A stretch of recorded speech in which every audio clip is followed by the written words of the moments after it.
What's happening, everybody? Welcome back. This is Forgo, and today we're going to talk about the Eternal Update. So the Eternal Update involves quite a few things. We got the 3 new uniforms, we got the new character, Makkari, and we also have a new epic quest. Now, this epic quest was a little bit misleading at first because whenever you start off in here, it's going to enter a prologue. It's going to start with Sersi. You're going to play a few missions, and then after that, it's actually going to give you the choice to play with whichever character you want to start with, whether it's Ikaris, whether it's Sersi, whether it's Makkari. From what I understand, if you play with Ikaris first, it will allow you to be able to get through the epic quest a lot faster. From what I understand, you'll hit some bottlenecks with Sersi and Makkari. And what I ended up doing was I actually went to the quest pack here, and I went ahead and I purchased Makkari for 4,400 crystals. And as you guys can see in here, this is where you're actually going to be getting bios for her, which is pretty freaking cool. And you can also get bios for Ikaris as an ally shifter, which is pretty awesome. So people will be able to get Ikaris for sure. And whenever Ikaris first appeared in the game, people could get bios for this character. So, I mean, technically he is a free-to-play character, although, I mean, it's going to take you a long time if you started this game after he was originally introduced into the game, because you're actually going to have to farm bios from the ally shifter. But still, it is possible. And then you can get these artifacts for the Eternal characters. I don't want to play this because I don't know if it's a requirement for the epic quest. I actually started with Ikaris because I'm going to try to get through this as fast as I can. But the epic quest is pretty much the same old, it seems like. I mean, yeah, you're playing with a different character each time. I mean, so far I'm just playing with Ikaris, but it's just, do some missions. It's just really, honestly, it's kind of boring, to be perfectly honest. You can actually hit complete now. You can pay a bunch of crystals, which I'm not going to do. If you want to progress even faster, the epic quest just feels like the same old, right? They really didn't do anything unique and different, at least so far from what I can tell. We'll see what happens whenever we unlock all these other little, whenever we unlock True Revolution, Broken Harmony, and all these. But it looks pretty much like the same old that we have come to expect from our epic quest, which is a bit of a shame and a bit of a missed opportunity, in my opinion. Then we get into the characters. Now, all 3 of these characters got artifacts. As I just shown you guys, you can actually get the artifacts from the epic quest, but you can also get the artifacts from the store, which is pretty sweet. So if we go into the artifacts here, you can see that we do have them. So the first one, Sersi, revives with 50% of max HP. So it's going to make her a lot better, really, for PvE and PvP, but I think mainly for PvP, especially considering her support passes and her new uniform for the Eternal Allies. And then we have Ikaris here, who actually gets an increased basic damage dealt to supervillains by 15%. It's going to make him a bit stronger, and then an additional 0.5% of total instinct that goes up to 200%. And it says can attack enemies with ignore targeting. I mean, so this is going to make him a little bit better for PvE, but it's really going to make him a lot better for PvP, especially with that extra ignore targeting, even though he already has ignore iframe on his 4 skills. So it's kind of one of those, like, right? It's kind of, it cooldown 17 seconds. I don't know. I don't really think it's that great, to be honest, for him. And then we get to Makkari, who has an increased basic damage dealt to enemies with 50% HP or higher by 25%. So as long as the enemies have above 50% HP, she's going to get a pretty nice buff. But once they get below HP, she is going to lose this buff, which, I don't know. It's kind of funky when they do these HP things. I don't know. I'm not really feeling it. I really wish it was just, you'd always have that damage bump. Now we get into the characters. Now, Sersi, as you all know, is free to play. Ikaris, you can actually get from the ally shifter from the epic quest. And Makkari, you have to buy through the crystal wall for 4,400 crystals.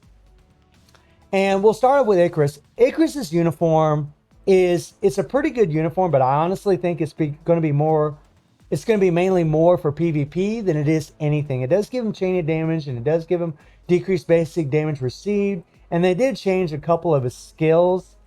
His 4 skills a lot longer. It's a lot longer duration than what it was before, which is really nice. But he still has the same problem as he always did with playing with a proc. His 5th skill, you can't cancel until he starts flying in the air, and he does a lot of hits, and he sets off the proc early. And because the skill's so long, it actually still sets off the proc a lot. So you're really just doing 3, 4. Now, something that is nice is that the 3rd skill gives you a little bit of residual damage. You look at the 3rd skill here. That also gives you that damage accumulation. You got that little ball, the explosive above them. And whenever you cancel the skill immediately, you still get all the residual damage from the 3. So it is better. And the 4 just has a lot longer lasting animation, which means more damage, right? But it's not, I mean, I'll show you guys the comparison in another video, but from what I can see, it's just not a substantial enough upgrade to really put him over the top in PvE. I really think he's going to be probably more than likely PvP oriented, especially considering the artifact that you can slap on this character. You got his tier 3.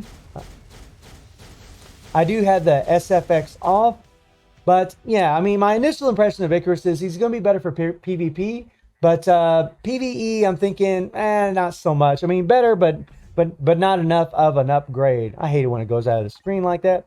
And then we get into Sersi. Now, Sersi's uniform is actually kind of cool because it does give you this uniform effect with the recovery rate and the decreased basic damage received by 30%, making her a little bit tankier. And then, you know, her skills, her passive here is really nice, right? I mean, the increased basic attack by 30%, and then the increased basic damage to supervillains by 30%, and the supervillains by 30%. So you get the uniform effect bonus, you get the extra supervillain faction increase by 30%. So she is going to be stronger in this uniform. And it's a pretty good upgrade. It really is. It's not like over the top, but the thing about Sersi is she was already so strong like that. I guess they were probably afraid if they gave her a uniform that was too powerful, it'd be too much. I mean, she's got a lot of power, but I really find that she still has this awkward thing with the damage accumulation based on how much damage you take, where, you know, and she has paralysis and charm, or she has charm, and her skills. It's still sometimes a little bit difficult to take damage in regular world boss, but it is a stronger uniform. It does look pretty cool. The animations are really, really beautiful on this thing.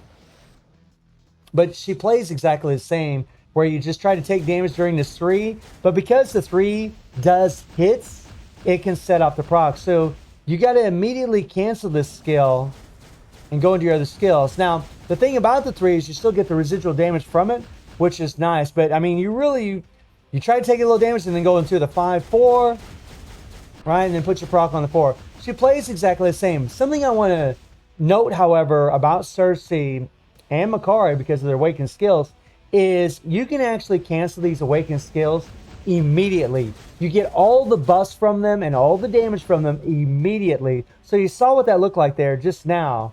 If you cancel this skill, watch this.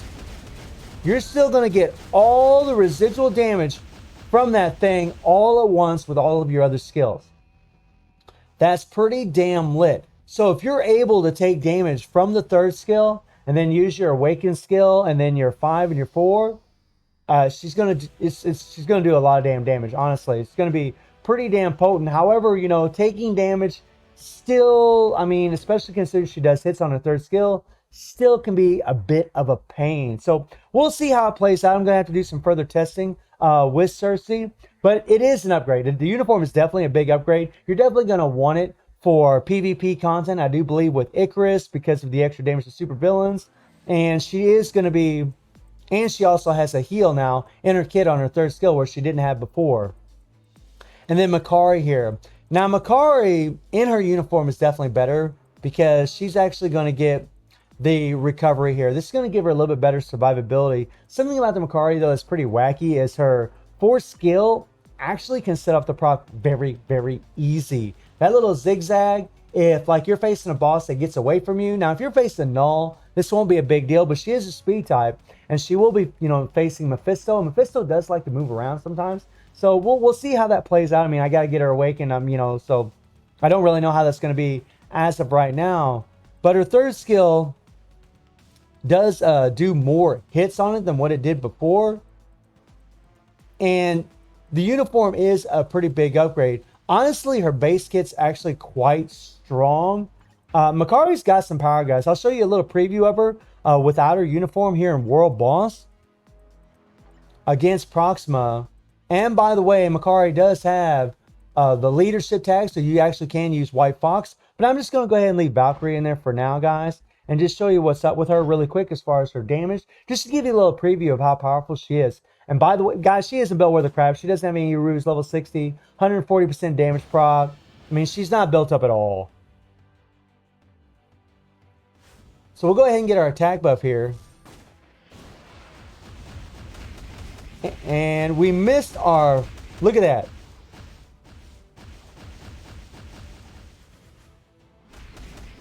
And there we go. And you see that... You can see her damage, guys. Like, she's got some serious power. I keep hitting that 4, but it doesn't seem like it's wanting to engage. There we go. There we go. I mean, really, the damage didn't seem that much better right there. But you guys can see the power that she has right now. I mean, this was about 40 seconds down to the middle of the 11th bar, right? And she's got some power. She's definitely got some power, especially due to the accumulation on her 3rd skill. I mean, 1.5% is nuts. That is an insane accumulation. I do believe Makkari is going to be a very, very strong character.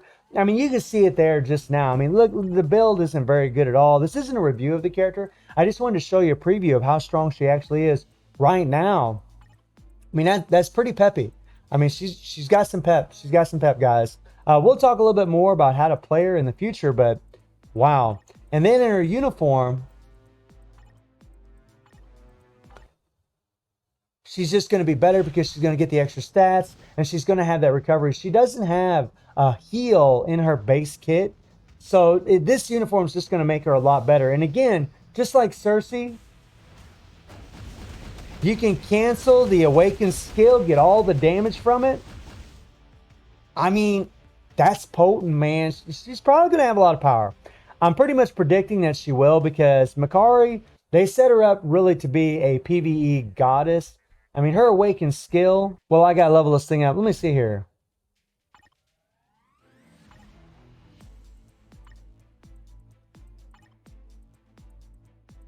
But her awakened skill, I mean, you know, because of the critical damage bump that she's going to get, you know, having about 250% critical damage whenever she has this skill. I mean, just picture her, you know, with Urus being leveled up, having the transcended stats, and having this extra critical damage compared to what you all just saw. I mean, she's going to be powerful, guys. She's going to be seriously powerful, not to mention the CC that she has in her skills. So all in all, I do believe my predictions about these 3 characters will come to fruition. I do believe that Sersi is probably going to be more than likely a really great support character for PvE and for PvP. I do think that Ikaris is probably going to be more PvP than anything. And I do think that Makkari is going to be a PvE goddess. I do think that she is going to stand out as far as PvE is concerned. And I know there's a lot of things I left out. I just wanted to give you guys my initial thoughts. And this is subject to change, right? I haven't played with all 3 of these characters very much at all. I just recently got these uniforms, played with them a little bit at World Boss, kind of compared them to their base kits. And that's where my judgment is actually coming from so far. But, you know, but as you all know, you know, sometimes it's best just to play with characters a little bit more and more to see how relevant they're actually going to be in the game. And I also do think that these uniforms look absolutely amazing. So let me know in the comments who you would like me to review first. Let me know how you're all feeling about the Epic Quest and all of the characters and the new artifacts for them. And I do stream on Twitch at 9 p.m. GMT plus 7 time. The link is in the description below. And I hope you enjoyed the video. Thank you for watching. Y'all take care and have a good one. See ya.